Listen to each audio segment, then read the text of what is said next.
Bonjour, bonsoir tout le monde et bienvenue dans ce deuxième épisode de Cinétude où, comme promis, nous allons nous intéresser aux échelles de plan. Si techniquement cet épisode ne devrait pas trop vous donner de migraine, il va nous permettre de mieux comprendre ce dont on parle quand on parle de choix de réalisation. Et bien sûr de ce que ça implique pour nous qui regardons les films d'analyser ces choix de réalisation. Allez, on y va.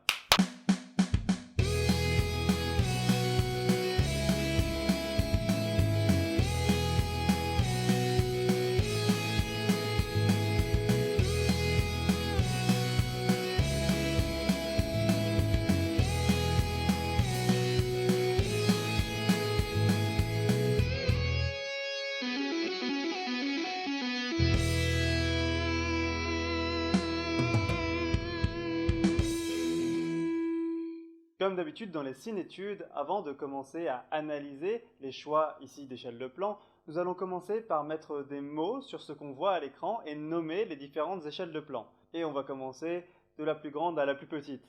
Alors la plus grande, c'est le plan général qui permet de situer l'action d'un point de vue géographique. Ça peut être un pays, une ville, une planète si on est dans Star Wars, ou là simplement un village ou un paysage comme le désert ou les montagnes.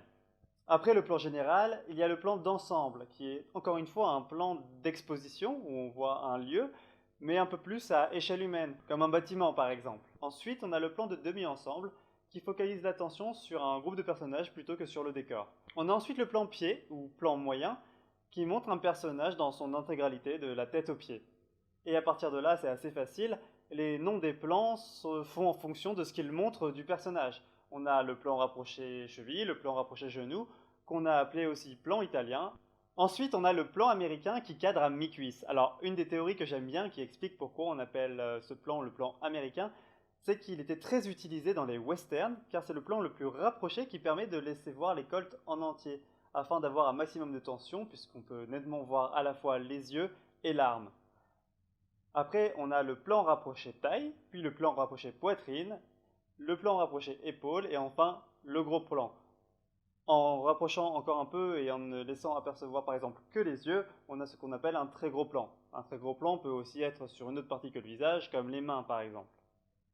Et tout ça est magnifiquement résumé dans ce magnifique dessin, là, que vous pouvez retrouver sur Wikipédia, mais dans plein d'autres endroits, hein. Ce dessin est quand même très pratique. Mais si vous en voulez un peu plus personnel, n'hésitez pas, hein. Prenez votre personnage préféré, et puis vous mettez vos petits rectangles, tout ça, tout ça. Voilà.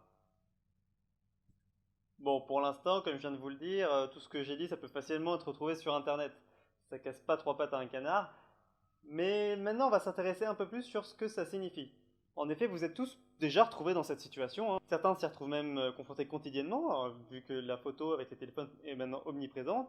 Quand on veut prendre une photo, on doit bien décider ce qu'on fait rentrer dans le cadre. Quand on se pose cette question-là, généralement, on n'a pas trop de messages à faire passer. Si on veut faire une photo souvenir, on fait attention à ce que le monument rentre bien dedans. Si on veut montrer une tenue à une amie, et ben dans ce cas-là, on essaie d'avoir la tenue en entier. Donc il faut faire un plan pied.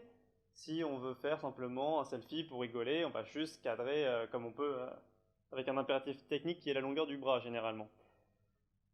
Mais quand on fait un film, déjà on se pose cette question-là assez souvent, puisqu'il y a plusieurs centaines de plans dans un film, et on se pose la question à chaque fois. Et le réalisateur, lui, ne peut pas se contenter de dire oh bah tiens là, oh, allez, non, bon, comme vous voulez, comme vous le pouvez. Ouais. Non, le réalisateur, lui, il veut pouvoir dire quelque chose avec ces images. Et dans ce cas-là, il va chercher quel plan portera mieux son message, voire même quel plan sera le meilleur message. On se rapprochait déjà un peu de cette idée avec ce que je vous ai dit sur le plan américain. C'est-à-dire que le but, c'était de voir à la fois les colts et les yeux pour bien voir toute la tension pendant un duel. Et du coup, tous les plans vont avoir une utilisation différente. Par exemple, quand on fait un gros plan dans un champ contre champ, ça veut dire qu'on s'interroge sur la psychologie du personnage. Quand on est en plan taille, on va plutôt s'intéresser à son langage corporel. Quand on fait un gros plan sur une autre partie du corps, c'est que généralement on veut insister sur un point de détail qui va faire avancer l'intrigue. Pour les plans pieds de demi-ensemble et d'ensemble, c'est encore plus intéressant parce que comme il n'y a pas de limite vraiment définie pour ça, à quel moment on passe de l'un à l'autre, eh bien c'est là que le travail d'analyse prend tout son intérêt. Parce que finalement, c'est à nous de décider si on considère que le plan met en avant les personnages, ou le décor, ou l'évolution d'un personnage dans un groupe. Et c'est là qu'on va dire, ce plan, pour moi, c'est un plan de demi-ensemble. Ou ce plan, pour moi, c'est un plan pied. C'est ce personnage qui est intéressant, les autres, c'est, on va dire, l'arrière-champ, ou simplement un autre élément du décor, mais Le cadre, c'est ce personnage en plan-pied. D'autres vous diront non, c'est un plan d'ensemble, ce qui est important c'est le décor, ce personnage évolue dedans, mais d'autres aussi. Et tout dépendra bien sûr de la signification qu'on en tire. Voilà, c'était simplement pour vous donner une petite idée du travail qu'il y a simplement derrière le plus banal des plans, et de ce qu'on peut en tirer quand c'est fait par un réalisateur qui sait ce qu'il fait, bien sûr. Donc admettons que vous soyez réalisateur. Si vous voulez simplement filmer, on va dire, quelqu'un qui entre dans une pièce et qui entame un dialogue avec quelqu'un qui y est déjà. Et c'est simplissime. Vous allez pour chaque plan devoir vous poser au moins cette question, et plein d'autres évidemment, on y reviendra tout à l'heure. Et là vous allez vous dire des choses comme, quand il va rentrer dans la pièce, je vais le filmer en plan-pied, comme ça on va bien le voir, on va découvrir le personnage, et en plus on va voir un petit peu la pièce, ça va poser le décor. Par contre après quand ils vont commencer à parler, pour qu'on voit un peu leur réaction et comment ils se tiennent, je vais les mettre en plan taille ou en plan poitrine, mais on va pas trop focaliser l'attention sur un personnage. Mais à un moment, il y en a un qui va dire quelque chose qui va faire réagir l'autre, mais il va vouloir le cacher. Et pour noter ça, on va passer plutôt en gros plan sur le visage. Et s'il est vraiment choqué, même peut-être un très gros plan sur les yeux. Voilà, donc c'est caricatural, certes, mais ça illustre bien ce que je veux dire par rapport à l'importance des échelles de plan, et comme quoi la moindre petite chose, la chose la plus basique, pour ainsi dire, peut avoir une importance dans un film, et surtout qu'on doit se la poser quand on en fait un. Donc il n'y a pas de raison qu'on ne se la pose pas en analysant, déjà. Et surtout, ça montre que si on doit déjà prendre du temps pour se poser cette question-là, on se rend bien compte du travail que c'est de réfléchir à un plan. Quand on ajoute à ça tout ce qu'on va voir dans les prochains épisodes, c'est-à-dire les focales, l'éclairage, les angles de vue, les mouvements de caméra, tout ça, en fait, ça s'ajoute, et on se rend vraiment compte de l'ampleur que ça peut avoir. Et du coup, pour nous qui analysons les films, c'est quand même d'une richesse quand on est face à un film qui a été réalisé par quelqu'un qui savait y faire, qui est assez incroyable.